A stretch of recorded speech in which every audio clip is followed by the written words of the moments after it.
আমাদের জীবনের সবচেয়ে দামি জিনিস হচ্ছে আমাদের ঈমান। সবচেয়ে দামি জিনিস কি? ঈমান।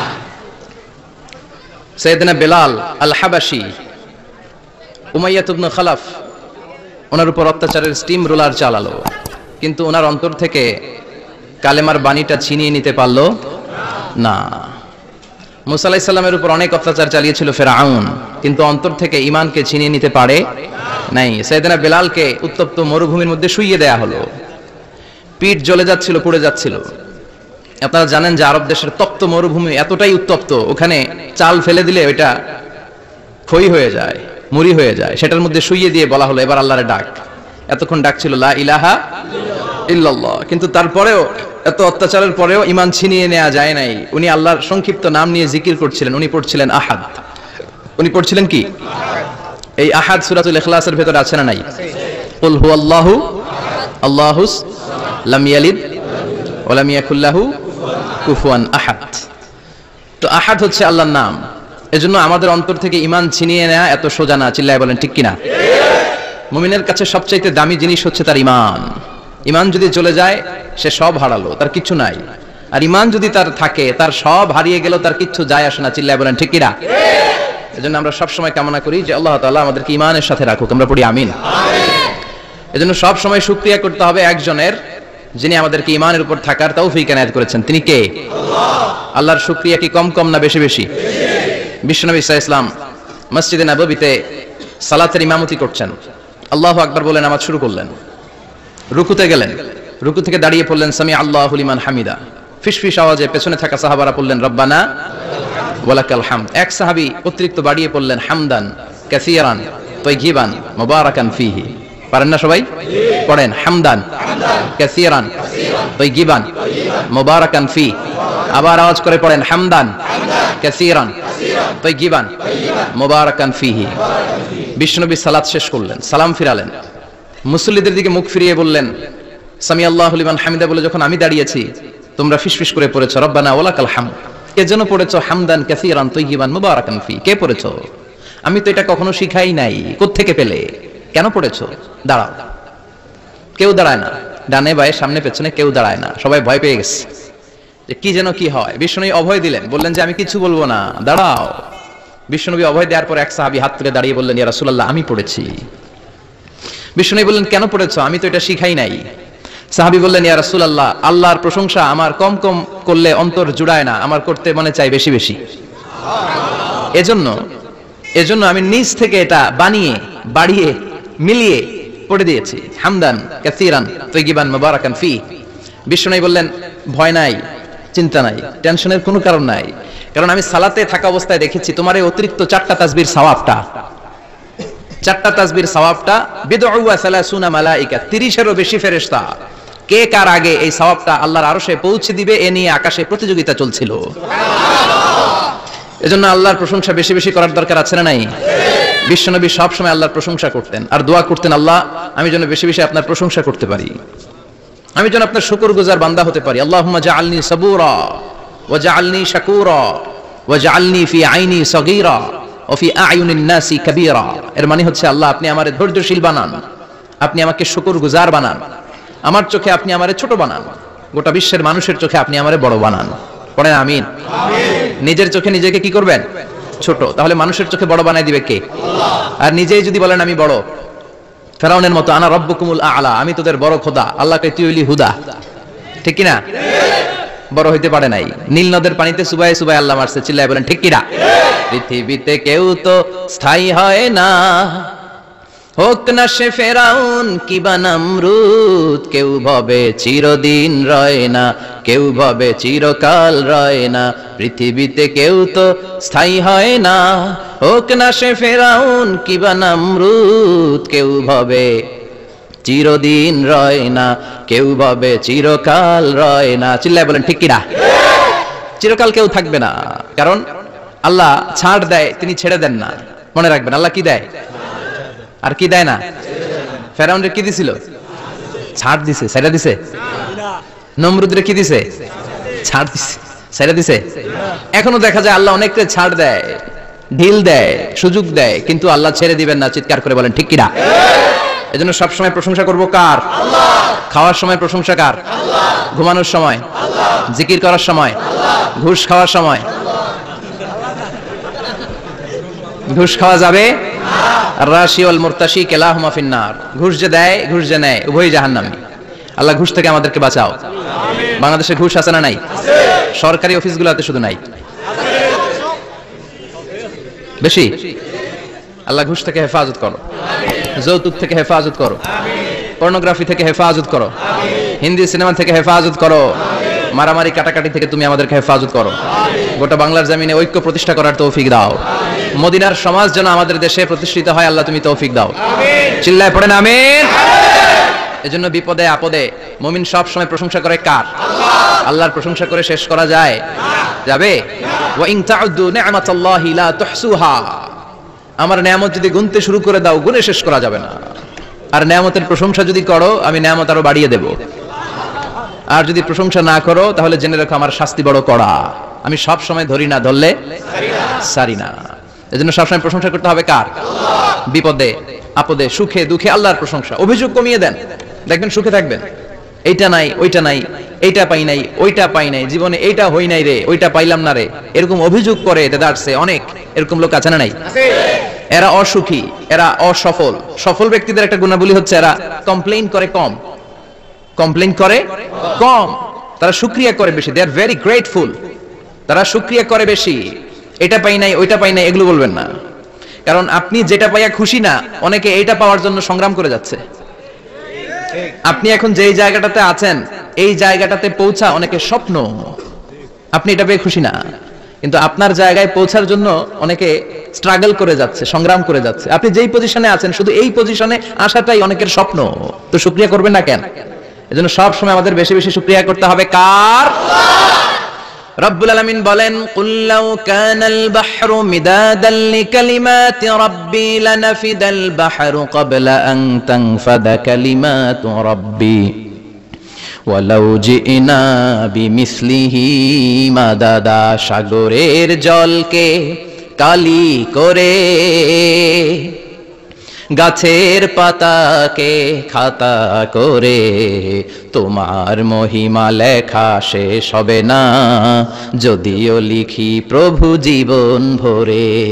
সাগরের জলকে কালি করে, গাছের পাতাকে খাতা করে, তোমার মহিমা লেখা শেষ হবে না, যদিও লিখি প্রভু জীবন ভরে। সাগরের জলকে কালি করে। চিল্লায় বলেন ঠিক কিনা? সব সাগর মহাসাগরের জল যদি কালি হয়ে যায়, কি উপমা দিলেন আল্লাহ। সব সাগরের পানি যদি কালি হয়ে যায়, সব গাছের পাতাও যদি খাতা হয়ে যায়, আর সাগরের জল নামক কালি দিয়ে গাছের পাতা নামক খাতার উপরে যদি আমি আল্লাহর প্রশংসা তোমরা লিখতে শুরু করে দাও, সাগরের জল শেষ হয়ে যাবে, গাছের সব পাতাগুলো ফুরিয়ে যাবে, আমি আল্লাহর প্রশংসা করে শেষ করা যাবে না। সুবহানাল্লাহ বাড়িতে যায় বলবেন সুবহানাল্লাহ।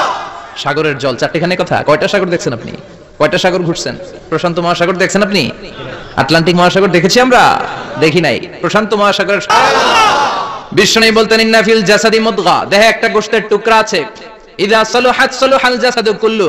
এই দেহের গোশতের টুকরা যদি ভালো হয়ে যায়, পুরো দেহটারে ভালো করে দেয় কে? আল্লাহ। এই দেহের গোশতের টুকরাটা যদি পচে যায়, পুরো দেহটারে নষ্ট করে দেয় কে? আল্লাহ। বিশ্ব নবী বললেন, আলা ওয়াহিয়াল কলব, ওই টুকরাটার নাম হলো কলব। টুকরাটার নাম কি? এজন্য কলবের মধ্যে আল্লাহর জিকির বসাইতে হবে। কি বসাবেন? নাকি আয়না বসাবেন? আয়না বসায় না? আয়না বসাইয়া দে মোর দয়াল বাবা, কেবলা কাবা, সব মুখস্থ। আয়না বসাইয়া দে মোর। নবীর কলবে আয়না বসায় নাই নবী। সেদিন আবু বকর, ওমর ফারুক, কেউ আয়না বসাইছে? আবু হানিফা, শাফিঈ, এরা কলবের মধ্যে আয়না বসাইছে? বসাইছে জিকির। চিল্লায় বলেন বসাইছে কি? এজন্য আল্লাহ বললেন, আলা বিযিকরিল্লাহি তাতমাইন্নুল কুলুব। দুনিয়ার কোন জিনিস দিয়ে কলব ঠান্ডা হয় না, দুনিয়ার কোন জিনিস দিয়ে কলব পরিচ্ছন্ন হয় না। কলব শুধু পরিচ্ছন্ন হয় একটা জিনিস দিয়ে, লা ইলাহা ইল্লাল্লাহ, লা ইলাহা ইল্লাল্লাহু মুহাম্মাদুর রাসূলুল্লাহ সাল্লাল্লাহু আলাইহি ওয়াসাল্লাম। তাহলে কোরআনের একটা কলব আছে, আমাদের দেহে যেমনি কলব আছে, প্রতিটা প্রাণীর যেমনি কলব আছে, অন্তর আছে, কোরআনেরও কলব আছে না নাই? কোরআনের কলবের নাম চিল্লায়ে বলেন কোরআনের কলবের নাম আবার বিশ্বনবী বলতেন ইকরাউ আলা মাউতাকুম সূরাত ইয়াসিন, তোমাদের মুমূর্ষু ব্যক্তিদের সামনে বসে সূরাত ইয়াসিন তেলাওয়াত করো। রূহ চলে যাবে, মৃত্যুর একেবারে দ্বার প্রান্তে দাঁড়িয়ে এই মুহূর্তে তার পাশে বসে পড়তে আরম্ভ করেন ইয়াসিন ওয়াল কুরআনিল হাকীম ইন্নাকা লামিনাল মুরসালিনা আলা সিরাতিম মুস্তাকিম। ওই ব্যক্তির ঈমানের মৃত্যু দান করে দিবে কে? আল্লাহ। মৃত্যুর কষ্ট হালকা করে দিবে কে? আল্লাহ। আবার বিশ্বনবী বলতেন রাত্রিবেলা যে ব্যক্তি একবার সূরাত ইয়াসিন তেলাওয়াত করে ঘুমাতে যায়, সকালবেলা নিষ্পাপ অবস্থায় তারে ঘুম থেকে জাগাবে কে? আল্লাহ। তাহলে এই সূরার মর্যাদা কম কম না বেশি বেশি? কলবুল কোরআন, এটা কোরআনের কলব, একবার পড়লে 10 পড়ার সওয়াব। আবার মুমূর্ষু ব্যক্তির সামনে বসে সূরা ইয়াসিন তেলাওয়াত করতে বলা হয়েছে, তাহলে মৃত্যুর কষ্টরে হালকা করে দেয় কে? আল্লাহ। আবার রাত্রিবেলা সূরা ইয়াসিন তেলাওয়াত করলে সকালবেলায় নিষ্পাপ বানায় দেয় কে? আল্লাহ। মানে থাকবে? কোরআনের কলবের নাম কি? ভুলে যাবেন না তো? বেশি বেশি তেলাওয়াত করতে রাজি আছেন? সকাল সন্ধ্যা তেলাওয়াত করবেন তো? সূরা ইয়াসিন ছাড়াও এই সূরার অনেকগুলো নাম তাফসীর গ্রন্থে পাওয়া যায়। এই সূরার একটা নাম হচ্ছে সূরাতুল কাদিয়া, সূরাতুল কাদিয়া তাকদি হাজাত কারিহা। যে সূরা তেলাওয়াত করে ওই তেলাওয়াতকারীর যে হাজত আছে, প্রয়োজন আছে, এই সূরার বরকতে আল্লাহ তার প্রয়োজন পূরণ করে দেয়। আমাদের জীবনে প্রয়োজন আছে না নাই? কার কাছে চাইবো? বিপদে পড়লে কারে বলবো? আমরা বিপদে পড়লে প্রথমে শেয়ার দেই ফেসবুকে। কোথায় শেয়ার? আগে শেয়ার দিব কার কাছে? মনে থাকবে? বিপদে পড়লে ফেসবুকে শেয়ার দিব না, বন্ধুরে শেয়ার করব না, বউয়ের কাছেও পরে শেয়ার করব, আগে শেয়ার করব কার কাছে? মনে থাকবে? এজন্য বিশ্বনবী বলতেন এই সূরার নাম সূরাতুল কাদিয়া, মানুষের হাজত পূরণ করে দেয়। এই সূরা তেলাওয়াত করে যদি আপনি আল্লাহর কাছে কোনো বিপদ থেকে পানা চান অথবা কোনো প্রয়োজন নিয়ে দোয়া করেন, সূরার বরকতে প্রয়োজনটা পূর্ণ করে দেয় কে? আল্লাহ। কেউ যেটা পারে না পারে কে? আল্লাহ। কেউ যেটা দেয় না দেয় কে? আল্লাহ। কেউ যেটা শোনে না শোনে কে? আল্লাহ। তাহলে পেলাম সূরাতুল কাদিয়া। আরেকটা নাম আছে সূরার, সেটা হচ্ছে সূরাতুল আযীমা, সুমহান সূরা। কি সূরা? সুমহান, আযীমা। এই আযীম আর আযীমা এই শব্দ দুইটা অনেক দামি, আল্লাহ যে কোনো জায়গায় ব্যবহার করেন নাই। বিশ্বনবীর চরিত্রের উপমা দিতে যে আল্লাহ আযীম শব্দ বলেছেন, তাই না? রব্বুল আলামিন বলেন ওয়া ইন্নাকা লাআলা খুলুকিন আযীম। ও নবী, সাধারণ কোন চরিত্র আপনারে আমি দেই নাই, আপনারে আমি দিয়েছি আযীম একটা চরিত্র, খুলুকুন আযীম, and verily indeed you are on a very good standard of character। অসাধারণ চরিত্র দিয়েছি। বিশ্বনবীর চরিত্র বুঝাতে যে আল্লাহ কি শব্দ ব্যবহার করেছেন? কথা বলে না, তাফসীর শিখে যেতে হবে। কোন শব্দ ব্যবহার করেছেন? আযীম। আবার আল্লাহ নিজের পরিচয় দিতে যে আযীম বলেছেন, ওয়ালা ইয়াউদুহু হিফযুহুমা ওয়া হুয়াল আলিয়্যুল আযীম। সুবহানাল্লাহ। আকাশ জমিনের নিয়ন্ত্রণ করতে যে আল্লাহ কখনো ক্লান্ত হয় নাকি? কারণ তিনি হচ্ছেন আল আলিয়্যুল আযীম। আল্লাহু আকবার। তার মানে নবীর চরিত্রের ক্ষেত্রে আযীম, আল্লাহর নিজের সত্তার ক্ষেত্রে আল্লাহ বললেন আযীম। আবার বললেন কিয়ামতের দিন গোটা পৃথিবীটারে আমি নাড়িয়ে দেব, গোটা পৃথিবীতে একটা আমি ভূমিকম্প দিব। এই কথাও কোরআনে আছে না নাই? ইযা জুলজিলাতিল আরদু জিলজালাহা আল কারিয়াতু মাল কারিয়া। পুরো পৃথিবী কাঁপিয়ে দিব। এই কাঁপাকাঁপিটা ওই দিনের ভূমিকম্পটা কি অন্যান্য সময়ের ভূমিকম্পের মতো হবে? এই ভূমিকম্পকে আল্লাহ বলেছেন আযীম। ইন্না জালজালাতা সাআতি লা শাইউন আযীম। সেদিনের ভূমিকম্প সাধারণ কোনো আর্থকোয়েক নয়, সাধারণ ভাইব্রেশন না, এটা আযীম। আবার আল্লাহ কোরআনকেও আযীম বলেছেন, ওয়ালাকাদ আতাইনাকা সাবআম মিনাল মাসানি ওয়াল কুরআনাল আযীম। ও নবী, আমি আপনারে নিত্য পাঠনীয় সপ্তবাক্য সূরাতুল ফাতিহা দিয়েছি, সাথে সাথে কোরআনে আযীম দান করেছি। সুবহানাল্লাহ। তার মানে কোরআনের ক্ষেত্রে আযীম, কিয়ামতের ভূমিকম্প এটা আযীম, আল্লাহ নিজেও আযীম, বিশ্বনবীর চরিত্র আযীম। আবার এই সূরাটাও যেহেতু দামি, এজন্য এই সূরার নাম সূরাতুল আযীমা, সূরাতুল সুমহান সূরা। এটা যেন তেন সূরা নয়, এটা তো কোরআনের কলব। কলব ছাড়া মানুষ বাঁচে? হার্ট ফাউন্ডেশনে যেয়ে দেখবেন মানুষের কি অবস্থা। হৃদরোগ, হৃদয় যার নষ্ট তার যে কত কষ্ট। এই যে কি পরানো লাগে এখন, রিং পরায়, এনজিওগ্রাম, এনজিওপ্লাস্টি করে আর্টারি ব্লক করে ফেলে। চর্বি, এত চর্বি আমরা খাই, এত গরুর গোশত আমরা খাই। মনে রাখবেন, যেই প্রাণীর পা বেশি ওইটার ভিতরে কোলেস্টেরল বেশি। মাছের কয় পা? হ্যাঁ, নাই, এখানে নাই, মাছের পাটা নাই, কোলেস্টেরল নাই। মুরগির কয় পা? জোরে বলতে হবে।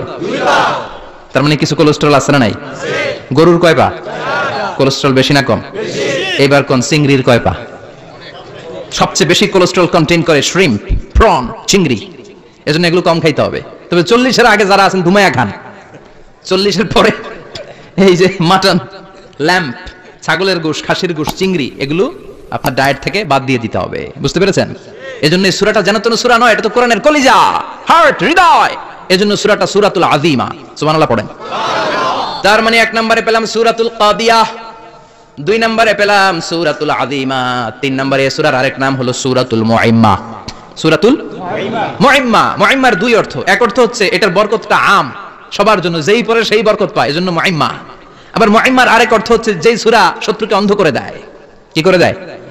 এই সূরার প্রথম 9টা আয়াত যদি বিপদে পড়ে, শত্রুর কবলে পড়ে আপনি তেলাওয়াত করেন, শত্রুর চোখটারে অন্ধ করে দিবে কে? আল্লাহ। বিশ্বনবী মক্কা থেকে যখন মদিনায় যায়, হিজরতের সময় বিশ্বনবী সূরাত ইয়াসিনের প্রথম 9টা আয়াত তেলাওয়াত করলেন।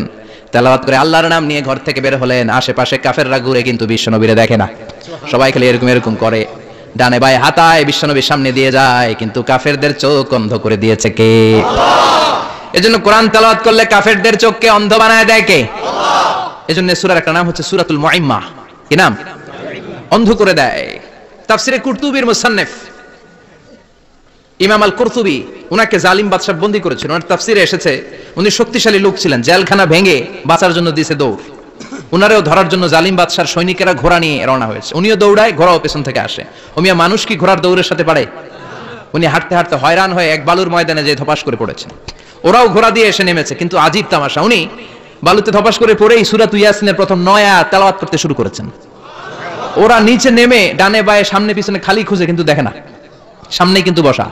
ওদের চোখটা অন্ধ করে দিছে কে? আল্লাহ। বিশ্বাস হয়? ঈমান হয়? এজন্য বিপদে পড়লে সূরা ইয়াসিনের প্রথম 9 আয়াত পড়তে রাজি আছেন? আল্লাহ তুমি তৌফিক দাও। আমিন। আর জোরে পড়েন আমিন। আমিন। এজন্য আল্লাহ চমৎকার ভাবে এই সূরাটা শুরু করে দিলেন। 2টা কাটা অক্ষর দিয়ে আল্লাহ বললেন ইয়াসিন ওয়াল কুরআনিল হাকীম ইন্নাকা লামিনাল মুরসালিন আলা সিরাতিম মুস্তাকিম। পড়েন সুবহানাল্লাহ।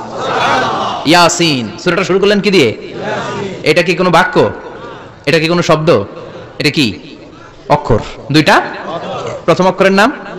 দ্বিতীয়টা? আওয়াজ করে বলেন, প্রথম অক্ষরটার নাম? দ্বিতীয়টা? খুব চমৎকার না? বাক্য দিয়ে এই সূরাটা শুরু করে নাই। যেমন ইদা জুলজিলাতিল আরদু জিলজালাহা, এই সূরার প্রথম আয়াত, এটা একটা বাক্য না? জি। আচ্ছা। ওয়াদ-দুহা ওয়াল-লাইলি ইদা সাজা, বাক্য না? জি। কিন্তু ইয়াসিন, এটা কি কোনো বাক্য? এটা কি কোনো শব্দ? না, এটা কাটা 2টা অক্ষর। সুবহানাল্লাহ পড়েন। আল্লাহ 114টা সূরার প্রায় 29টা সূরা এরকম কাটা কাটা অক্ষর দিয়ে শুরু করেছেন। সুবহানাল্লাহ নাই? এই 29টা সূরা কখন আল্লাহ একটা অক্ষর দিয়ে শুরু করেছেন, কখনো 2টা অক্ষর দিয়ে, কখনো 3টা দিয়ে, কখনো 4টা দিয়ে, কখনো 5টা দিয়ে। একটা অক্ষর দিয়ে আল্লাহ কোরআনের সূরা শুরু করেছেন। এরকম একটা সূরা বলেন। নুন ওয়াল কলামি ওয়া মা ইয়াসতুরুন। নুন, নুন দিয়ে সূরা শুরু হয়ে গেছে। তারপরে কফ, এক অক্ষর দিয়ে সূরা শুরু হয়ে গেছে। সুবহানাল্লাহ পড়েন। সুবহানাল্লাহ। এবার বলেন 2 অক্ষর দিয়ে সূরা শুরু হয়েছে, এরকম সূরা বলেন। আমিন। এত দূরে যান কেন? এটা আছে না নাই? ইয়াসিন। সুবহানাল্লাহ পড়েন। ইয়াসিন 2 অক্ষর দিয়ে। তারপরে হামিম। এবার 3 অক্ষর দিয়ে আল্লাহ সূরা শুরু করছেন, এরকম আলিফ লাম মিম তাসিন মিম। আল্লাহু আকবার। আবার 4টা অক্ষর দিয়ে সূরা শুরু হয়েছে, এরকম আছে না নাই? আবে সব কোন? আলিফ লাম মিম রা, আলিফ লাম মিম সাদ, আছে না নাই? আবার 5টা কাটা অক্ষর দিয়ে সূরা শুরু হয়েছে, এরকম সূরা আছে না নাই? সূরা মারিয়ামের শুরুতে কি আছে? কাফ হা ইয়া আইন সাদ। সুবহানাল্লাহ পড়েন। এরকম প্রায় 29টা সূরা আল্লাহ কাটা কাটা অক্ষর দিয়ে শুরু করেছেন, কোন বাক্য দিয়ে নয়, কোন শব্দ দিয়ে নয়। কি দিয়ে? হারফ দিয়ে। হারফ, এই হারফগুলোরে বলে হুরুফ আত-তাহজ্জি বা হুরুফ আল-মুকাত্তাআত, কাটা কাটা অক্ষর। মনে রাখবেন কোরআনের আয়াতগুলো 2 ভাগে বিভক্ত, একটা মুহকাম, একটা মুতাশাবিহ। মুহকাম মানে যেগুলোর অর্থ আমরা জানি, যেগুলোর ব্যাখ্যা আমরা জানি, যেটা ইন্টারপ্রিটেশন, এক্সপ্লেনেশন আমাদের জানা আছে। আর মুতাশাবিহ আমরা অর্থ জানি না, আমরা ব্যাখ্যা জানি না, এটা দিয়ে আসলে কি বুঝাইছে আমরা কেউ জানি না। জানে একজন, চিল্লায় বলেন তিনি কে? আল্লাহ বলেন ওয়া ইন কুনতুম ফি রাইবিম মিম্মা নাযালনা আলা আবদিনা ফাআতু বিসূরাতিন মিন মিসলিহি ওয়াদউ শুহাদাআকুম মিন দুনিল্লাহি ইন কুনতুম সাদিকিন। আল্লাহ বললেন ও জাহেলি যুগের লোকেরা, শোনো শোনো, এত আরবি কবিতা বানাতে পারো, এত গল্প লিখতে পারো, আরবিতে এত নোবেল বানাতে পারো, উপন্যাস বানাতে পারো, আর্টিকেল লিখতে পারো, আমার নবীর উপর যে কোরআন আমি নাজিল করেছি, এই কোরআনের ব্যাপারে অন্তরে যদি কোনো সন্দেহ থাকে, বাপের বেটা হলে পারলে কোরআনের মতো একটা সূরা বানিয়ে নিয়ে আসো। পারছে? কিয়ামত পর্যন্ত কেউ পারবে? বিশ্বনবী যেই জামানাতে এসেছিলেন, ওই জামানায় আরবি ভাষা সাহিত্যের উৎকর্ষতা সাধিত হয়েছিল। আরবি ভাষার এতটা উৎকর্ষ পৃথিবী কখনো দেখে নাই। কবিতা, গদ্য, পদ্য, গল্প, উপন্যাস, রচনা, প্রবন্ধ, আর্টিকেলের শৈলাপ, এই ভাষা সাহিত্যিকদের চোখে আঙ্গুল দিয়ে আল্লাহ বুঝাতে চাইলেন, এত অর্থ করতে পারো, এত ব্যাখ্যা জানো, এত বড় বড় বুলিয়া ওড়াও, এত কিছু তুমি জানো, তাহলে বলো ইয়াসিন অর্থ কি? সুবহানাল্লাহ কইবেন না? তাইলে বল নুন অর্থ কি, কফ মানে কি, আলিফ লাম রা মানে কি, ফাবুহিতাল্লাযী কাফার। কেউ জানে না, কেউ উত্তর দিতে পারে না। কোন সুবহানাল্লাহ। এটা কোরআনের মুজিজা, এটার অর্থ কেউ জানে না। আর এগুলোর অর্থ নিয়ে খোঁচাখুচি করাও ঠিক না। তবে মুফাসসিরিনে ইকরাম এগুলোর কিছু অর্থ সম্ভাব্য বলার চেষ্টা করেছেন। যেমন ইয়াসিনের অর্থ ইবনে আব্বাস বলেছেন, এর অর্থ হতে পারে ইয়া ইনসান, হে মানুষ। সুবহানাল্লাহ পড়েন। কেউ কেউ বলেছে এটার অর্থ হতে পারে ইয়া সাইয়্যিদ আল মুরসালিন। কেউ কেউ বলেছেন ইয়াসিন হতে পারে ইসমুল্লাহ, আল্লাহর নাম। কেউ বলেছেন এটা হতে পারে ইসমুন লিন নবী, বিশ্ব নবীর নাম। আবার কেউ কেউ বলেছেন ইয়াসিন হতে পারে এই কোরআনে কারিমের একটা নাম। কোন সুবহানাল্লাহ। এই সম্ভাব্য সব কথাগুলো বলে পৃথিবীর সব মুফাসসিররা বলতে বাধ্য হয়েছেন আল্লাহু আ'লামু বিমুরাদিহি বিহি। এটার দ্বারা আসল অর্থ যে কি এটা আমরা কেউ জানি না। জানে কে? আল্লাহ। চিৎকার করে বলতে হবে, জানে কে? আল্লাহ। তাহলে ইয়াসিন মানে আমরা জানি না, ইয়াসিনের অর্থ আমরা ছেড়ে দেব কার উপর? আল্লাহর। এরপর আল্লাহ বললেন ওয়াল কুরআনিল হাকীম, প্রজ্ঞাময় বিজ্ঞানময় কোরআনের শপথ।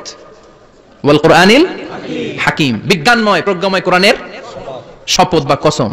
ওয়াল কুরআনিল হাকীম, যে ওয়া, এই ওয়াটারে আরবিতে বলে ওয়া আল কাসামিয়া। কি বলে? ওয়া আল কাসামিয়া, কসম কাটার জন্য আল্লাহ ওয়া ব্যবহার করেছেন। যত জায়গায় কোরআনে আল্লাহ কসম কেটেছেন, ওই কসমের শব্দটার আগে ওয়া আছে না নাই? ও মিয়া, কোরআনে আল্লাহ সময়ের শপথ করেছেন, কসম কেটেছেন, যুগের কসম কেটেছেন। যুগের সময়ের আরবি হলো আল্লাহ আসর। এই আসরের আগে ওয়া আছে না নাই? কি বলছে আল্লাহ? ওয়াল আসর, ওয়াল। আবার তিন ফলের কসম আল্লাহ কোরআনে কেটেছেন, কি বলেছেন? ওয়াত তিন, মানে তিনের কসম। জাইতুনের কসম কেটেছেন, বলেছেন ওয়াজ জাইতুন। তুর পাহাড়ের কসম কেটেছেন, বলেছেন ওয়া তুর সিনিন। যত জায়গায় কসম তত জায়গায় ওয়া আছে না নাই? পাহাড়ের নামে কসম কেটেছেন, আল্লাহ বলেছেন ওয়াত তুর। সূর্যের নামে কসম কেটেছেন, আল্লাহ বলেছেন ওয়াশ শামসি ওয়া দুহাহা। সুবহানাল্লাহ কইবেন না? সুবহানাল্লাহ। ফজরের নামে কসম কেটেছেন, কি বলেছেন? ওয়াল ফাজর। জিলহজ মাসের প্রথম 10 রাতের কসম কেটেছেন, কি বলেছেন? ওয়া লায়ালিন আশর। জোর আর বেজরের কসম কেটেছেন, আল্লাহ বলেছেন ওয়াশ শাফাঈ ওয়াল ওয়াতর। সূরা ইয়াসিনে কাটা কাটা দুইটা অক্ষরের পরে রব্বুল আলামিন কোরআনের কসম কেটেছেন, এজন্য আল্লাহ বলেছেন ইয়াসিন ওয়াল কুরআনিল হাকীম। ইয়াসিন ওয়াল কুরআনিল হাকীম, প্রজ্ঞাময় বিজ্ঞানময় কোরআনের শপথ। কোরআনের মধ্যে বিজ্ঞান আছে না নাই? বেশি না কম? বিশ্বাস হয় না? নাস্তিকদের কথা বিশ্বাস হয়? নাস্তিকরা বলে কোরআনের মধ্যে বিজ্ঞান নাই, কোরআনের মধ্যে সায়েন্স নাই, কোরআনের ভেতরে টেকনোলজি নাই। কিন্তু কোরআন বলে এমন কিছু নাই, মানুষের প্রয়োজনীয় এমন কিছু নাই যেটা আমার ভিতরে নাই। আল্লাহু আকবার। আল্লাহ বললেন মা ফাররাতনা ফিল কিতাবি মিন শাই, কিতাবের মধ্যে আমি কিছু বাদ রেখে দেই নাই। ইতিহাসের কথা বলেছি, পাতালপুরীর কথা বলেছি, ঊর্ধ্ব জগতের কথা বলেছি, মহাকাশের কথা বলেছি, cosmology, astrology, geology, zoology, botany, human anatomy, embryology, সব কিছুর কথা কোরআনের মধ্যে দিয়েছে কে? আল্লাহ বললেন ওয়া আওহা রাব্বুকা ইলান নাহলি আনিত্তাখিযি মিনাল জিবালি বুয়ুতাও ওয়া মিনাশ শাজারি ওয়া মিম্মা ইয়ারিশুন। সুবহানাল্লাহ পড়েন। ওয়া আওহা রাব্বুকা ইলান নাহল, আল্লাহ মৌমাছির কাছে সিক্রেট মেসেজ পাঠিয়েছেন। সুবহানাল্লাহ পড়েন।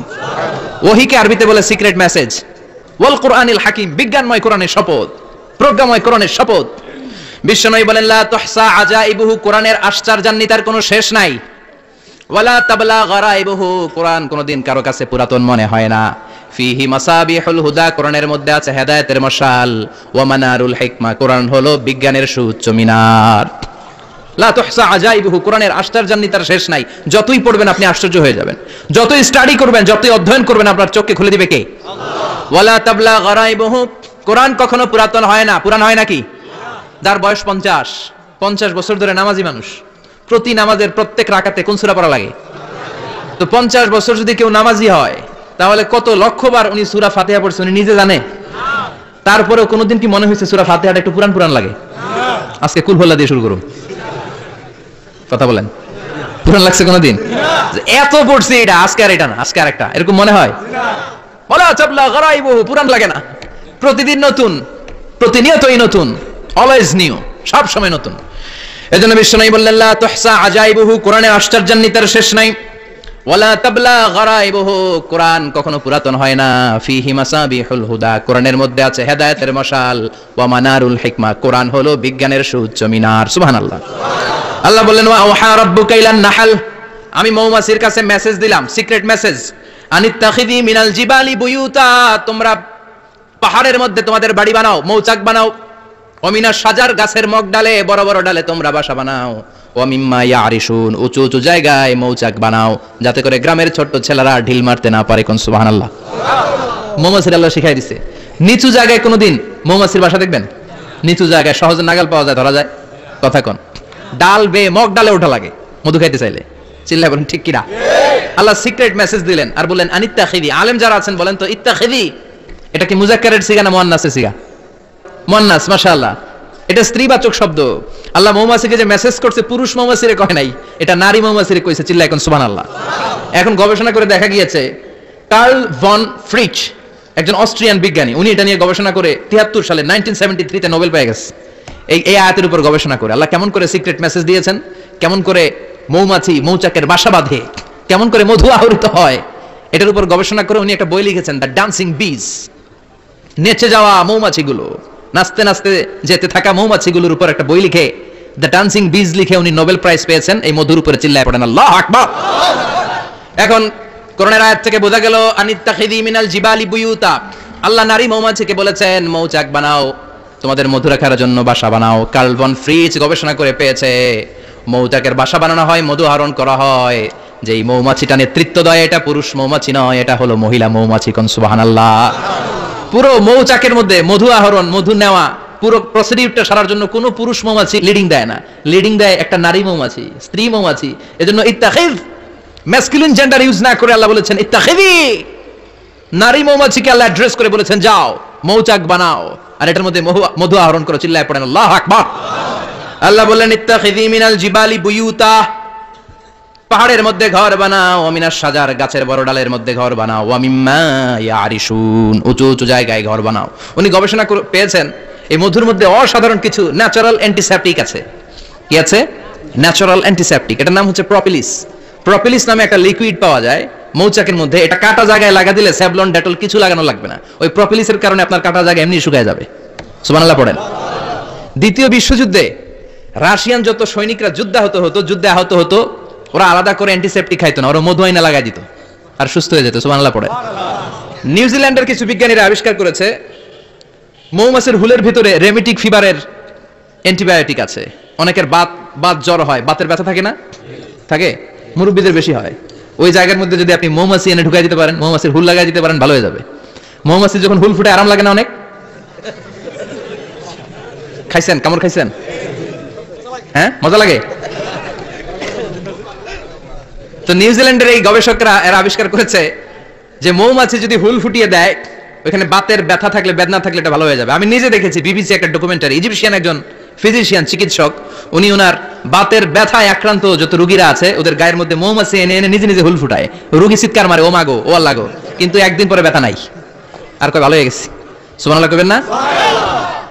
তো এজন্য এই কার্ল ভন ফ্রিচ 1973 তে দ্য ডান্সিং বিজ লেখে গোটা বিশ্বকে তাক লাগিয়ে দিয়েছে। তার গবেষণার প্রতিটি পয়েন্ট কোরআনের আয়াতের সাথে মিলে যায়। চিৎকার করে পড়েন আল্লাহু আকবার।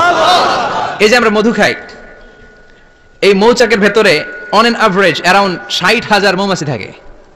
তিন ভাগে, একটা হচ্ছে কুইন বি, একটা মেল বি, আর একটা হচ্ছে ওয়ার্কার বি। একটা থাকে রানী মৌমাছি, আর নেতৃত্বে সবাই চলে।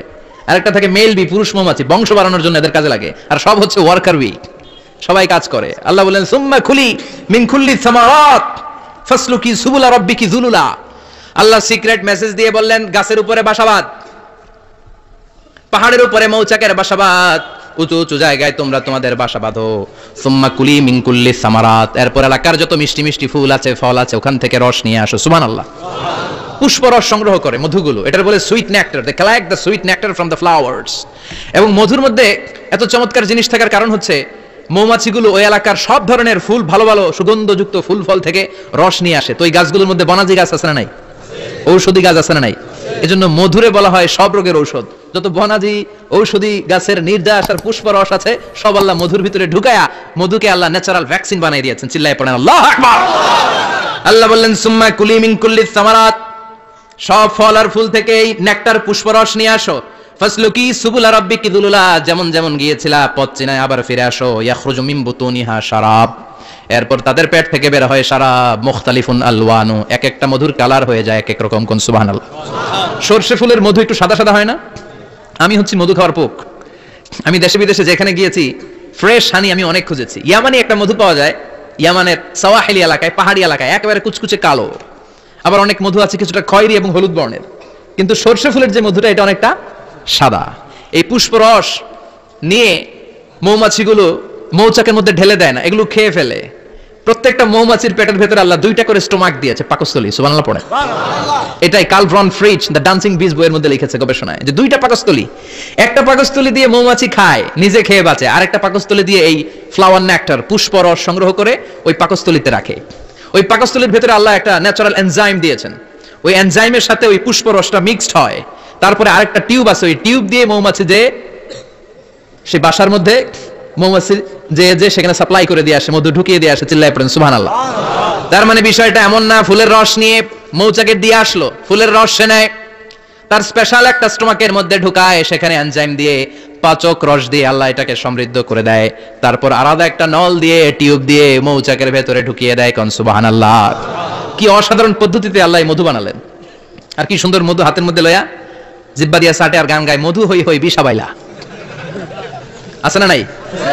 আল্লাহ শুকরিয়া নাই? মধু খায় আর গান গায়, মধু হই হই বিষাবাইলা, অনহারনে ভালোবাসার দাম নদিলা। আছে না নাই? ডাকাইত। এই মধু খেয়ে শুকরিয়া করতে হবে কার? চিৎকার করে বলেন শুকরিয়া করতে হবে কার? আল্লাহ বললেন ইয়াখরুজু মিন বুতুনিহা, এটা মধু সরাসরি চলে আসে না, ওর পেট থেকে বের হয়। মুখতালিফুন আলওয়ানুহু, বিভিন্ন রঙের মধু। আছে না নাই?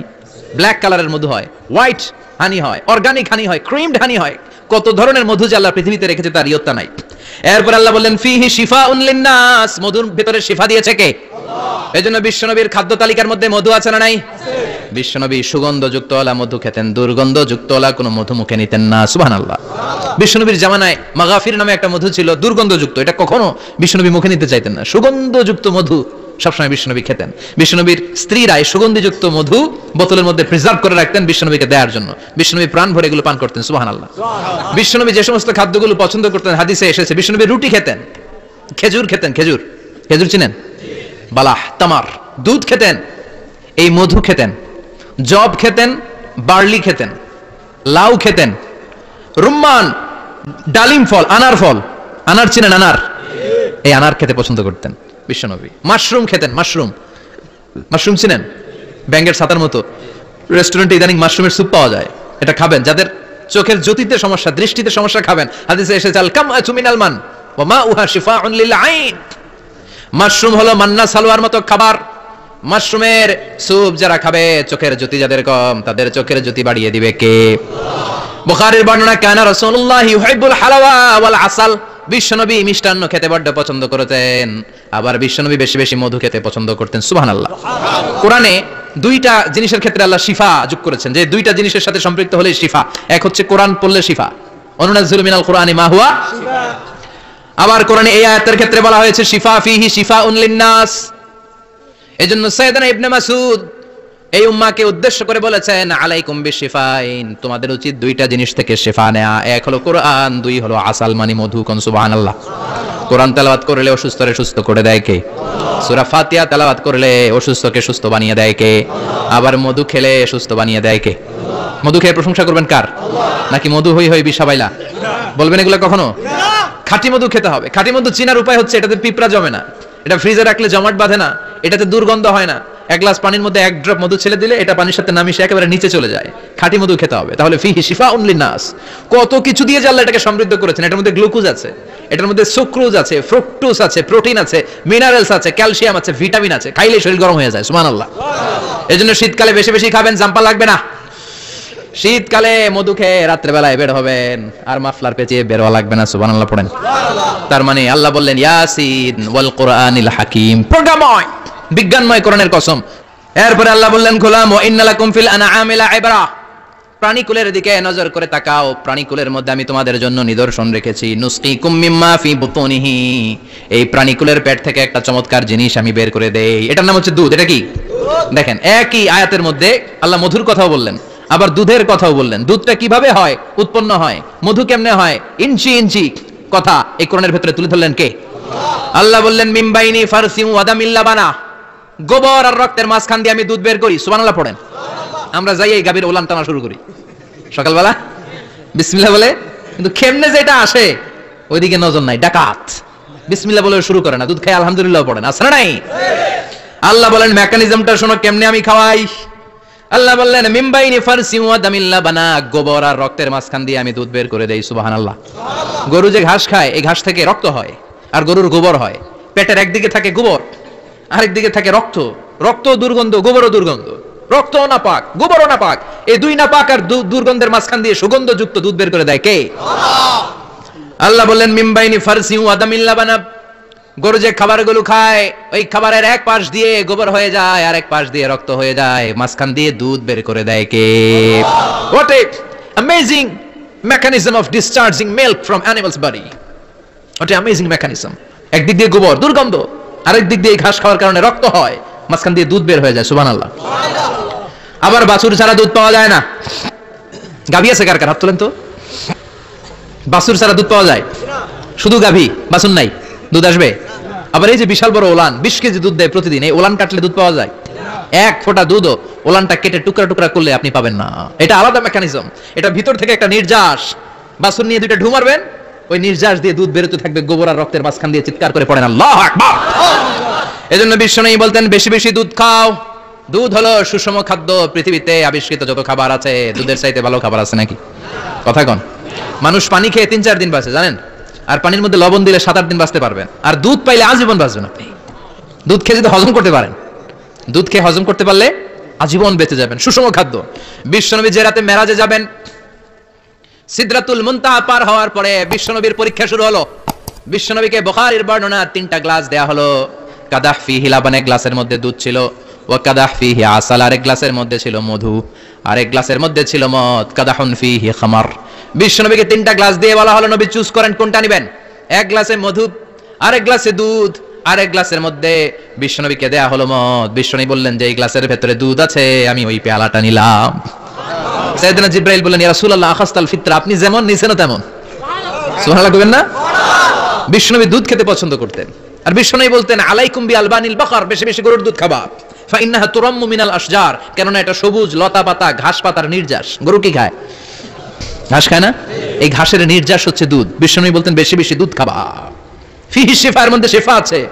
ফি লাবানিহা শিফা ওয়া লুহুমিহা দা, গরুর দুধে আছে শিফা, গরুর গোশতের মধ্যে আছে রোগ।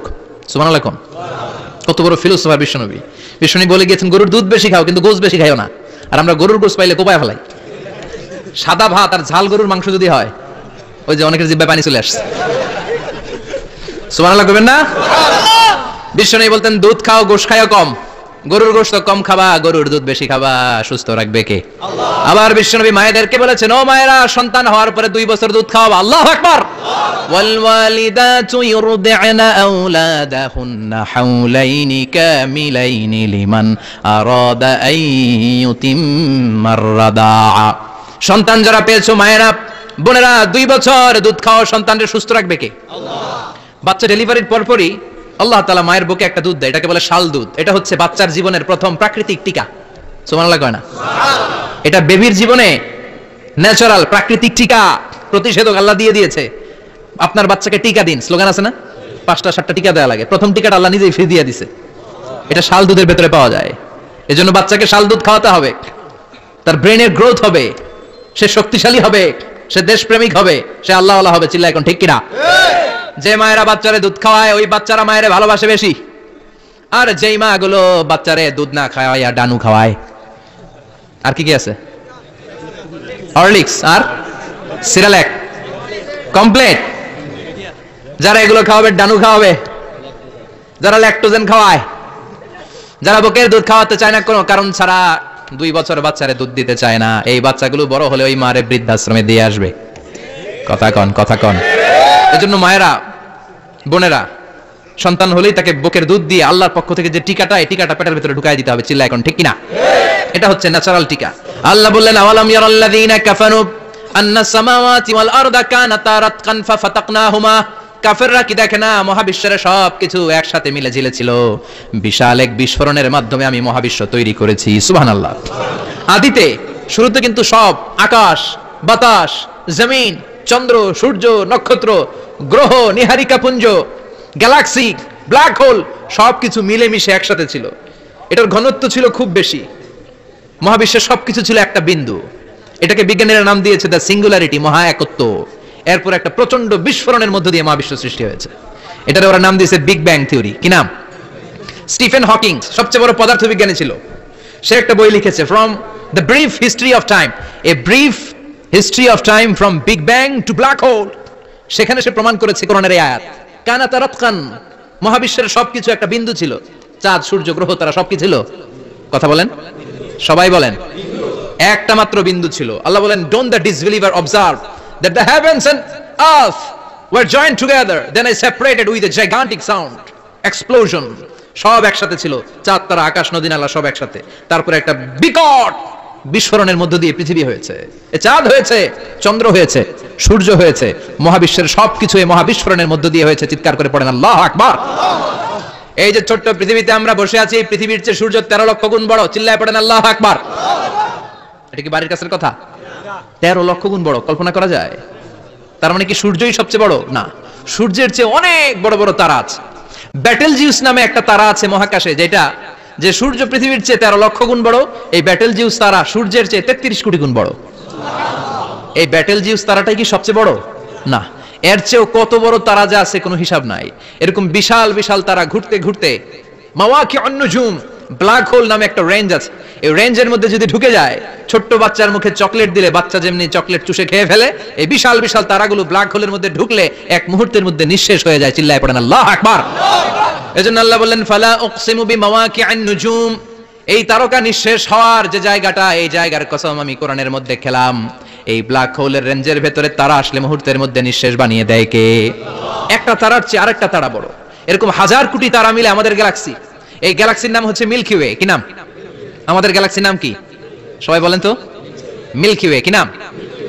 এরকম একটা গ্যালাক্সি না, লক্ষ কোটি গ্যালাক্সি আছে। আমাদের গ্যালাক্সির পরে সবচেয়ে কাছের গ্যালাক্সির নাম অ্যান্ড্রোমেডা। কি নাম? এই অ্যান্ড্রোমেডা গ্যালাক্সি আমাদের গ্যালাক্সি থেকে 2.5 মিলিয়ন লাইট ইয়ার দূরে, মানে 25 লক্ষ লাইট ইয়ার। সুবহানাল্লাহ কইবেন না? আলোর গতি হচ্ছে পৃথিবীতে সবচাইতে বেশি বর্তমান সময় পর্যন্ত। জানেন সেকেন্ডে কত মাইল? 1,86,000 মাইল। এক সেকেন্ডে আলো ছুটে 1,86,000 মাইল বেগে। এত বেগের কোন প্লেন বা রকেট নিয়ে যদি আপনি আমাদের গ্যালাক্সি থেকে মিল্কি ওয়ে থেকে অ্যান্ড্রোমেডাতে যেতে চান, তাহলে আপনার 25 লক্ষ বছর লেগে যাবে। সুবহানাল্লাহ বাড়িতে যাই বলেন। এরপর আল্লাহ বললেন, ওয়াস সামাআ বানাইনাহা বিআইদিন ওয়া ইন্না লামুসিউন, আকাশ আমি বানালাম, গ্যালাক্সি আমি বানালাম, বানানোর পর থেকে সবগুলোর আমি প্রশস্ত করতে শুরু করে দিলাম। সব ছিল ক্ষুদ্র, একটা বিন্দুর মধ্যে আমি বিস্ফোরণ করলাম একটা আওয়াজ দিয়ে। আওয়াজটা ছিল কুন। আওয়াজটা ছিল কি? জোরে কোন, আবার কোন। কুন ফায়া, ইন্নামা আমরুহু ইযা আরাদা শাইআন আন ইয়াকুলা লাহু কুন ফায়াকুন।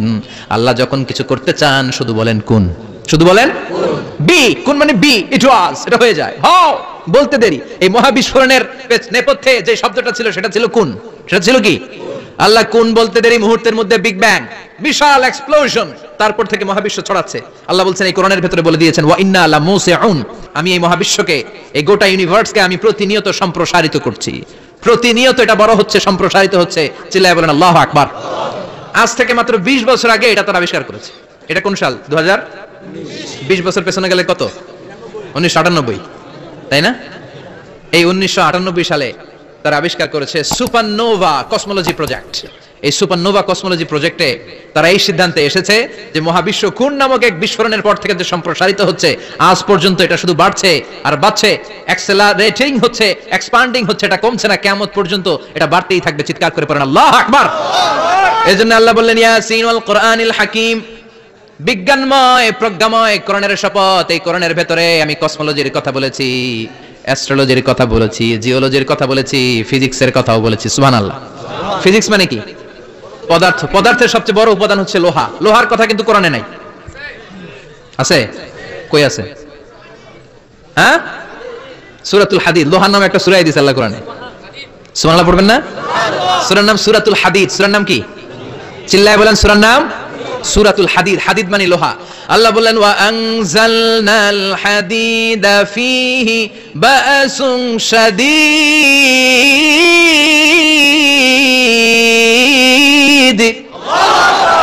ওয়া আনজালনাল হাদিদ ফীহি বা'সুন শাদীদ, আমি লোহা নাজিল করলাম আর লোহার ভেতরে আমি ভয়ঙ্কর শক্তি ঢুকাইয়া দিলাম। সুবহানাল্লাহ। ফীহি মানাফিউ লিন-নাস, লোহার ভেতরে মানুষের জন্য অনেক কল্যাণ আছে। সুবহানাল্লাহ। লোহা ছাড়া পৃথিবীতে কিছু হয়? আংটি বানাতে লোহার দরকার আছে না নাই? ঘড়ি বানাতে, গাড়ি বানাতে, বাড়ি বানাতে, মোবাইল বানাতে, হেলিকপ্টার, প্লেন, রকেট, মাইকের স্ট্যান্ড। সুবহানাল্লাহ কোন? এমন কোন জিনিস নাই যেটার মধ্যে লোহা লাগে না। এজন্য আল্লাহ বললেন এই লোহার নামে আমি একটা সূরা ডেডিকেট করলাম, ওয়া আনজালনাল হাদিদ ফীহি বা'সুন শাদীদ। আমি লোহাকে নাজিল করেছি। আল্লাহ বলেছেন, খেয়াল করে শব্দটা শুনেন, ওয়া আনজালনাল হাদিদ, আমি লোহাকে উপর থেকে নাজিল করেছি। কি করেছি? কথা বলেন। তার মানে লোহা পৃথিবীতে ছিল না, নাজিল করছে কে? লোহা পৃথিবীতে ছিল? পৃথিবীতে ছিল। পৃথিবীতে থাকলে নাজিল করবেন কেন? এই যে কোরআনটা পৃথিবীতে আগে ছিল, নাজিল করছে কে? কোন ফেরেশতাকে দিয়ে? সাইয়েদনা জিবরাইল। কোন নবীর উপর? বিশ্বনবী মুহাম্মদুর রাসূলুল্লাহ। আল্লাহু আকবার। তার মানে ওহী পৃথিবীতে ছিল না, আল্লাহ উপর থেকে নাজিল করেছেন। নুজুল মানে উপর থেকে নিচের দিকে আসা। এই নুজুল শব্দ ব্যবহার করে আল্লাহ বললেন ওয়া আনজালনাল হাদিদ, লোহাকে আমি নাজিল করেছি। তার মানে লোহা পৃথিবীর উপাদান নয়, লোহা এসেছে উপর থেকে। কোন সুবহানাল্লাহ। বিজ্ঞানীরা, পদার্থবিদরা গবেষণা করে এটাই পেয়েছেন, লোহা আসলে পৃথিবীর না। লোহা পৃথিবীতে উৎপাদন করা হয় নাই। লোহার যে মলিকিউল, অণু আছে, লোহার একটা অণু তৈরি করার মতো ক্ষমতা পৃথিবীর নাই। ইভেন এই সৌরজগতের কোনো কিছু নাই। সূর্যের তাপে লোহা তৈরি হতে পারে? লোহার ছোট্ট একটা অণু তৈরি করতে কমপক্ষে 1 কোটি ডিগ্রি সেলসিয়াস তাপের প্রয়োজন হয়। তার মানে এটা পৃথিবীর কোনো উপাদান নয়, এটা আনজালনাল হাদিদ। আল্লাহ বলেন মহাবিস্ফোরণের কারণে গলিত অন্য কোনো তারার ভেতর থেকে লোহার উপাদান আমি পৃথিবীর ভেতরে এনে ঢুকিয়ে দিয়েছি। তার মানে পদার্থের কথা কোরআনে আছে না নাই? সুবহানাল্লাহ কইবেন না? এরপরে বায়োলজির কথা আছে না নাই? বায়োলজিক্যাল অ্যাসপেক্ট অফ মাউন্টেন্স, কেমন করে পাহাড়ি রেঞ্জ তৈরি হলো, আছে না নাই? ওয়াজআলনাল জিবালা আওতাদা, পাহাড়কে আমি পেরেক মেরে দিয়েছি। ওমিয়া কাঠের ভেতরে যখন পেরেক মারেন, পেরেকের বেশিরভাগ অংশ কাঠের ভেতরে ঢুকে যায়, উপরে দেখা যায় সামান্য, ঠিক কি না? তো লোহা যদি আল্লাহ পেরেক মারেন, উপরে যা দেখা যায় এটা সামান্য, আসল পাহাড় তো মাটির নিচে। সুবহানাল্লাহ কইবেন না? আসল পাহাড় কোথায়? পেরেক যদি কাঠের মধ্যে ঢুকিয়ে দেন, পুরো পেরেকটা কাঠে ঢুকে যায় না? উপরে দেখা যায় কতদূর? সামান্য। পাহাড়ের যা আপনি দেখেন এটা তো পেরেকের মাথা, পুরো পাহাড়টা আল্লাহ জমিনের ভেতরে গেড়ে দিয়েছেন। চিল্লায় পড়েন আল্লাহু আকবার। আবার আল্লাহ বললেন অমিনাল জিবালি জুদাদুম বিদু ওয়া হুমরুম মুখতালিফুন আলওয়ানু, আছে না নাই? ওয়া গারাবি বুসুদ, আল্লাহ বলেন নানা রঙের পাহাড় পর্বত মহাবিশ্বে আমি তৈরি করেছি। কোন পাহাড় হচ্ছে রক্তিম বর্ণের, কোন পাহাড়কে বানিয়েছি আমি কৃষ্ণ বর্ণের, কোন পাহাড়কে বানিয়েছি আমি শুভ্র বর্ণের, কোন পাহাড়ের রং কালো, কোনটা সাদা, কোনটা নীল, আছে না নাই? মহাবিশ্ব যখন তৈরি হয়েছে, পৃথিবীর মধ্যে 7টা টেকটনিক প্লেট তৈরি হয়েছে। 7 tectonic plates create the mountain range on earth. পৃথিবীতে এই পাহাড় তৈরির কারণ হচ্ছে 7টা প্লেট, এগুলোরে 7 টেকটনিক প্লেট বলে। এই প্লেটগুলোর কারণে পৃথিবীতে এই রং বেরঙের পাহাড় তৈরি হয়েছে। কত রঙের যে পাহাড় আছে, আরব বিশ্বে পাথরের পাহাড়, বাংলাদেশে মাটির পাহাড়, ব্রুনাই, সিঙ্গাপুর, ইন্দোনেশিয়াতে যদি যান আরেক ধরনের পাহাড়। চায়নার একটা শহর আছে গানজু সিটি, কি নাম? এই গানজু সিটিতে একটা পাহাড় আছে রেইনবো মাউন্টেন, ওখানে 7 রঙের পাহাড় পাওয়া যায় এক জায়গায়। সুবহানাল্লাহ কইবেন না? রেইনবো মানে কি? রংধনু। রংধনুর কয় রং? কথা কন। ছোটবেলা আমরা মুখস্থ রাখতাম বেনিয়া সহ কলা। বেতে বেগুনি, নিতে নীল, আতে আসমানি, সতে সাদা, হতে হলুদ, কতে কালো, লাতে লাল। সুবহানাল্লাহ নাই? মনে রাখার কি অসাধারণ পদ্ধতি। তো এই রেইনবো মাউন্টেন, রংধনুর 7 রঙের পাহাড় এক জায়গায় পাওয়া যায়। এখানে সাদা পাহাড়, এখানে সবুজ পাহাড়, এখানে নীল পাহাড়, ওখানে লাল পাহাড়, এখানে কালো পাহাড়। এই চায়নার গানজু সিটিতে আল্লাহ তাআলা 7 রঙের পাহাড় এক জায়গায় রেখেছেন। চিৎকার করে বলেন আল্লাহু আকবার। তার মানে বায়োলজির কথাও কোরআনের ভেতরে আছে না নাই? নবী বলেন রহমতের বৃষ্টির নিচে দাঁড়িয়ে কেউ যদি হাত তুলে দোয়া করে, ওই দোয়া কবুল করে কে? আবার আকাশের মধ্যে মেঘের ঘনঘটা দেখলে বিশ্বনবী পেরেশান হয়ে যেতেন, হয়রান হয়ে যেতেন, আর আল্লাহর কাছে বলতেন আল্লাহ এই মেঘ দিয়ে তুমি আমাদেরকে আযাব দিও না, তুমি আমাদেরকে গজব দিও না, তুমি আমাদেরকে শেষ করে দিও না, এই মেঘ থেকে তুমি আমাদেরকে রহমতের বৃষ্টি দাও। পড়ে না আমিন। বৃষ্টি দেখলে বিশ্বনবী বলতেন আল্লাহুম্মা সাইয়িবান নাফিআ, ইয়া গাউসু আগিসনা গাউসান মুগীসান মারিআন মারিআন নাফিআন গায়রা দার আজিলান গায়রা আজিল। হে আল্লাহ এই বৃষ্টি থেকে তুমি ঠান্ডা রহমতের পানি দাও। কি দাও? আল্লাহ মেঘ দে, পানি দে, ছায়া দে রে তুহু আল্লাহ মেঘে দে, পড়েন পড়েন, আল্লাহ মেঘে দে পানি দে ছায়া দে রে তুহু আল্লাহ মেঘে দে। এই ওয়াটার সাইকেলের কথা আল্লাহ বলেছেন। আলাম তারা আন্নাল্লাহ ইউসজি সাহাবান, কাফের নাস্তিক যেগুলো সমাজের আবর্জনা খড়কুটা, ওরা কি দেখে না কেমন করে আমি বাতাসকে জলীয় বাষ্প করে আকাশে তুলি, বায়ুমণ্ডলে নিয়ে যাই। সুম্মা ইউআল্লিফু বাইনাহুম, জলীয় বাষ্পগুলারে তখন আমি ঘনীভূত করি। সুম্মা ইয়াজআলুহু রুকামান, এরপরে আমি মেঘে পরিণত করি। ফাতারাল ওয়াদকা ইয়াখরুজু মিন খিলালিহি, তারপর মেঘের ভেতরে থেকে ঝিরি ঝিরি বৃষ্টি নাজিল করে কে? আবার আল্লাহ বললেন পানি থেকে আমি পৃথিবীর সব প্রাণগুলারে বানালাম। ওয়াজআলনা মিনাল মাই কুল্লা শাইইন হাই আফালা ইয়াকিলুন, পানির ভেতরে থেকে সব প্রাণের উৎপত্তি পৃথিবীর মধ্যে ঘটিয়ে দিয়েছে কে? বিজ্ঞানীরা স্বীকার করেছে পৃথিবীতে যত প্রাণ পাওয়া যায়, যত প্রাণের ব্লুপ্রিন্ট পাওয়া যায়, সব এসেছে পানি থেকে। চিৎকার করে বলেন কোত্থেকে? পানি নাই তো প্রাণ নাই, পানিও আছে প্রাণও আছে। কোন সুবহানাল্লাহ। বিজ্ঞানীদের ধারণা, তারা ধারণা করে বলেছে পৃথিবীর প্রথম প্রাণের নাম হচ্ছে অ্যামিবা। কি নাম? ওরা বলেছে এটা এককোষী জীব, it's a very small unicellular organism found ever in the world. পৃথিবীতে পাওয়া প্রথম এককোষী প্রাণীর নাম হচ্ছে অ্যামিবা। এটা এসেছে শৈবালের মতো, এরপরে জুপ্লাংটন, ফাইটোপ্লাংটন, ব্যাকটেরিওপ্লাংটন, একটার পর একটা স্পিসিজ প্রজাতি পৃথিবীতে ডেভেলপ করেছে। কোন সুবহানাল্লাহ। এই পানির কথা কোরআনের ভেতরে বলে দিল কে? এজন্য আল্লাহ বলেন ওয়াল কোরআনিল হাকিম, বিজ্ঞানময় কোরআনের শপথ। এই কোরআনটা বিজ্ঞানের ঠাসা, এই কোরআন আশ্চর্যের শেষ নাই, এই কোরআন কোনোদিন পুরাতন হয় না। এই কোরআনের ভেতরে আল্লাহ দিয়েছেন হেদায়েতের মশাল, আর কোরআনটাকে বানিয়েছেন বিজ্ঞানের সুউচ্চ মিনার। জোরে কোন সুবহানাল্লাহ। তার মানে কোরআনে আমরা কি পেলাম? দুধের কথা পেলাম, মধুর কথা পেলাম, কিভাবে ডায়েট করবেন সেটা আমরা পেলাম, আমরা কসমোলজি পেলাম, অ্যাস্ট্রোলজি পেলাম, বায়োলজি পেলাম, ফিজিক্স পেলাম, ওয়াটার সাইকেল পেলাম। এবার পাতালপুরীর কথার দরকার আছে না নাই? পৃথিবীর একেবারে গভীরতম গভীরে কি আছে এটা কিন্তু কোরআনে নাই, আছে। পৃথিবীর মাঝখানে যে উত্তপ্ত লাভা আর আগুন, এটা আপনারা জানেন? পৃথিবীর উপর দিয়ে আমরা ঠান্ডা পৃথিবীতে ঘুরে বেড়াই, কিন্তু এর ভিতরে কিন্তু আগুন, লাভা। আল্লাহ কোরআনের মধ্যে ফুটন্ত টকবগে সাগরের কসম খেয়েছেন। আল্লাহ বলেছেন ওয়াল বাহরিল মাসজুর,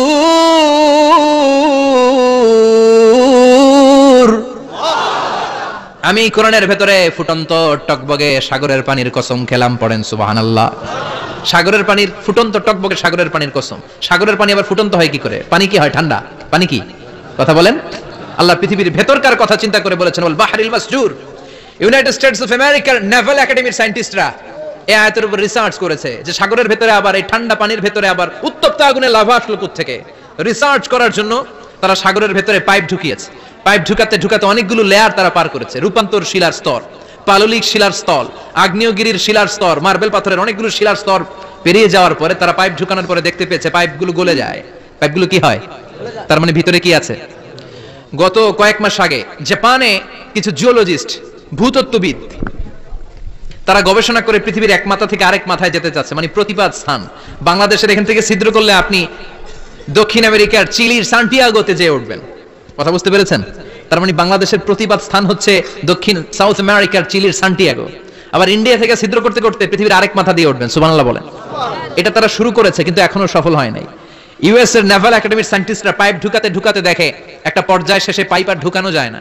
পাইপগুলো পৃথিবীর ভেতরে যেতে যেতে গলে গলে পানি হয়ে যায়। সুবহানাল্লাহ কইবেন না? এই রিসার্চ প্রজেক্টের যিনি চিফ, উনি বললেন bring the waterproof pipe from America. America থেকে ওয়াটারপ্রুফ পাইপ নিয়ে আস। আমার এমন পাইপ লাগবে গবেষণা করার জন্য যে পাইপ আগুনে জ্বলে না। ওয়াটারপ্রুফের মধ্যে আগুন লাগালে আগুন ধরবে? বুলেট প্রুফে বুলেট মারলে বুলেট ঢুকবে? মাননীয় প্রধানমন্ত্রী শেখ হাসিনা যে গাড়িতে করে চড়ে, এটা বুলেট প্রুফ কার? গুলি মারলে ঢুকবে? আবার গুলি মারতে যায় না। 14 গোষ্ঠী উদ্ধার করে স্যার আপনার, খবরদার। তো আমেরিকা থেকে ফায়ার প্রুফের পাইপ নিয়ে আসা হলো।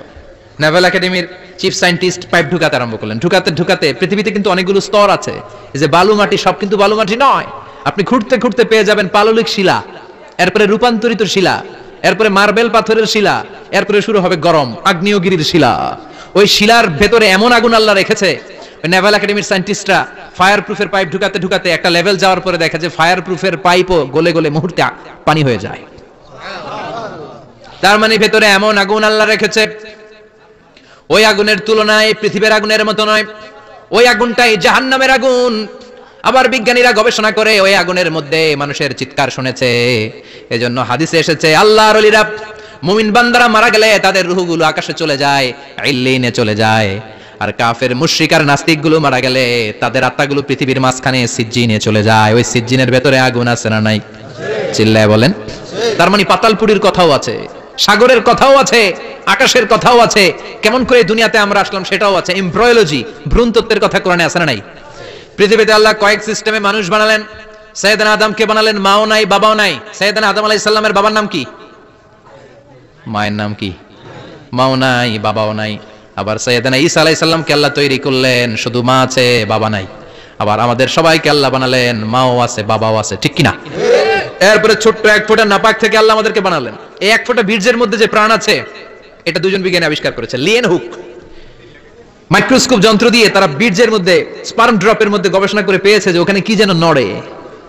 ওই এক ফোঁটা ড্রপের মধ্যে কি যেন নড়ে। সেখান থেকে ওরা আবিষ্কার করেছে এই স্পার্মের ভেতরে, শুক্রাণুর ভেতরে প্রাণের অস্তিত্ব আছে। এক ফোঁটা স্পার্মে, এক ফোঁটা বীর্যের মধ্যে 20 কোটি যদি শুক্রাণু না থাকে, ওই স্পার্ম থেকে আল্লাহ বেবি দেয় না, সন্তান দেয় না। সুবহানাল্লাহ কোন? এজন্য আল্লাহ বললেন, হাল আতা আলাল ইনসানি হিনুম মিনাদ দাহরি লাম ইয়াকুন শাইআম মাযকুরা। ও মানুষ, কেন এত অহংকার করো? নজর করে তোমার জীবনের শুরুটার দিকে একটু তাকাও। কি ছিলা তুমি? এক ফোঁটা নাপাক পানি, একটা স্পার্ম ড্রপ থেকে এসেছো। ইয়াখরুজু মিন বাইনি সুলবি ওয়াত তারাইব, বাবার পৃষ্ঠদেশ থেকে মায়ের গর্ভদেশের মধ্যে তোমাকে নিয়ে গেল কে? সেখান থেকে ফি যুলুমাতিন সালাস, তিনটা প্যাকেট দিয়ে মায়ের পেটের মধ্যে তোমাকে প্রিজার্ভ করলো কে? আল্লাহ প্রত্যেকটা স্টেজ কোরআনে বলে দিয়েছেন। ফি যুলুমাতিন সালাস, তিনটা অন্ধকার প্রকোষ্ঠে আল্লাহ আমাদেরকে প্রিজার্ভ করেছেন। মায়ের ভুলের একটা প্যাকেট, মায়ের জরায়ুর একটা প্যাকেট, আবার মায়ের পেটের একটা প্যাকেট। ওই প্যাকেটের ভিতরে পৃথিবীর কোন কবিরাজের কবিরাজি কাজে লাগছে? ডাক্তারের ডাক্তারি কোন কবিরাজ আমগরে খাওয়াইছে? চিল্লায় বলেন, তিনি কে? এরপর আল্লাহ বললেন ফি যুলুমাতিন সালাস, এটা অন্ধকার ছিল। যেই টেম্পারেচারে রাখলে তুমি সুস্থ থাকবা, যেই টেম্পারেচারে রাখলে তুমি আস্তে আস্তে বড় হতে পারবা, সেখানে আমি রাখলাম। সেখান থেকে আমরা হয়ে গেলাম জিমেট, সেখান থেকে জাইগট, তারপরে এমব্রয়ো, তারপরে ফেটাস, ল্যাটার স্টেজ। প্রথমে ছিলাম ইনিশিয়াল স্টেজ, তারপরে ল্যাটার স্টেজ, আমরা বড় হতে লাগলাম। আল্লাহ আমাদেরকে হার্ট দিলেন, সিস্টনিক ডায়াস্টনিক, অলিন্দ নিলয় শুরু হয়ে গেল। রুহুর ফুৎকার আমাদের হৃদয়ে ভরে দিল কে? আল্লাহ আমাদেরকে স্কেলিটন দিলেন, কঙ্কাল, স্পাইনাল কর্ড দিলেন, আমাদের স্কাল দিলেন, মাথার খুলি দিলেন, লাঞ্চ দিলেন, ফুসফুস দিলেন, গল ব্লাডার দিলেন। যেখানে যেটা ঠিক যেমন ভাবে দেয়া দরকার মায়ের পেটে থাকতেই সেটা দিয়ে দিয়েছে কে? আল্লাহ। এরপর 8 মাস আমরা মায়ের পেটে মারে কষ্ট দিলাম। ওই মুহূর্তে আমার মা আমার জন্য যতটা কষ্ট করেছে পৃথিবীর কেউ ওই খবর রাখে না। তোরে কোন ঠিক কিনা? বোঝা হয়ে গিয়েছিলাম, একটা বস্তা। আমরা প্রত্যেকে মায়ের পেটে ছিলাম একটা কি? এই বস্তা নিয়ে আমার মা খেতে যেত, ঘুমাতে যেত। এই বস্তাটা পেটে করে আমার মা রান্নাঘরে রান্না করত। একদিনও রান্না বন্ধ হয় নাই। এই বস্তাটা নিয়ে আমার মা টয়লেটে যেয়ে বসতে পারতো না। 8 মাস এরকম কষ্ট করেছে। এজন্য মায়ের মনে কষ্ট দিলে আল্লাহ রস কেঁপে যায়। মায়ের কাছ থেকে দোয়া নেওয়ার দরকার আছে না নাই? মায়ের মনে কষ্ট দিবেন? মায়ের সাথে বেয়াদবি করবা কেউ? মায়ের থেকে দোয়া নেওয়ার দরকার আছে না নাই? মা যার নাই সে জানে মা না থাকার কি জ্বালা। চিল্লা এখন ঠিক কিনা? আল্লাহ বললেন 8 মাস 9 মাস মায়ের পেটের ভেতরে ছিলা, তারপরে দুনিয়ার বুকে তোমারে আনলো কে? ছোট্ট নাপাক ছিলাম, এই ছোট্ট এক ফোঁটা পানি থেকে আমাদেরকে বড় করছে কে? তার মানে এমব্রয়োলজি, ভ্রূণতত্ত্বের কথা কোরআনের ভেতরে আছে না নাই? সে আল্লাহ বললেন ইয়াসিন ওয়াল কুরআনিল হাকীম ইন্নাকা লামিনাল মুরসালিন আলা সিরাতিম মুস্তাকিম। সুবহানাল্লাহ পড়েন। আল্লাহ বললেন ইয়াসিন, এরপরে বললেন আল কুরআনিল হাকীম, প্রজ্ঞাময় কোরআনের শপথ। বিশাল একটা শপথ কেটে আল্লাহ বললেন ইন্নাকা লামিনাল মুরসালিন আলা সিরাতিম মুস্তাকিম। ইন্নাকা লামিনাল মুরসালিন, অবশ্যই অবশ্যই নবী হে আপনি রাসূলদের অন্তর্ভুক্ত। চিল্লায় কোন সুবহানাল্লাহ।